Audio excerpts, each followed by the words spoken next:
اهلا بيكم في حلقة جديدة من برنامج ريفيوهات. انا حسن عبد الحميد وعلى السريع ومش هطول عليكم كتير. المسلسل اللي هكلمكم عنه دلوقتي هو مسلسل دوخني الحقيقة من كتر الاحداث اللي فيه، ودي الحقيقة تحسب لهم. مسلسل ايشش. انا بس وانا المسلسل عاجبني وكل حاجة، بس انا واحداثه سريعة وكله زي الفل، بس انا عندي مشكلة واحدة. بس المعلم رجب الجريتي اللي هو قام بدور استاذ ماجد المصري، حضرتك يعني ازاي؟ يعني مشهد مثلا زي ان هي بعتت له انا حامل، وهو ابنها اصلا من مختار، وهو الراجل رجب الجريتلي ده ما بيخلفش، فانت ازاي عديت حاجه زي دي على مراتك؟ يقول لي انا لو هعدي عشان بحبك. يا عم معلش انا اسف، ما يقول على الحب، ما يقول على الحب. يا في ايه يا معلم رجب؟ الله. ما يقول. انتوا في ايه يا جماعه؟ والله العظيم بجد خلوا في واقعيه شويه، مش كده يعني. انت مستني ايه؟ مستني تروح توقد بنات عشان تقول لها لا انا مش عايزك؟ يعني قالت لك ان هو حكيت لك بقى كل حاجه، الولد ده ابن مختار وبتاع ايوه يعني انت عايزه ايه؟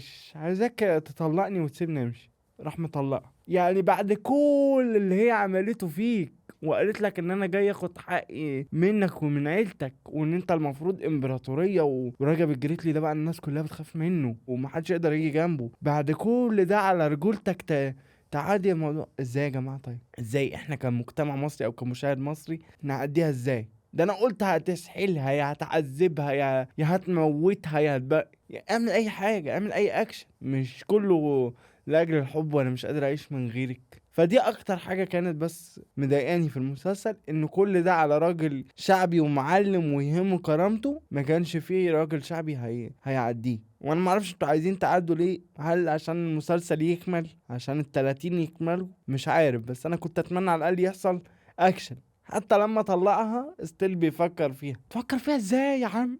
ده انا محموق لك، بغض النظر يعني عن كل ان البنات برضه بتحبك يا معلم رجب وكده، بس يعني المسلسل ككله تعب لي نفسيتي، مش عشان وحش، تعب لي نفسيتي من كتر الاحداث.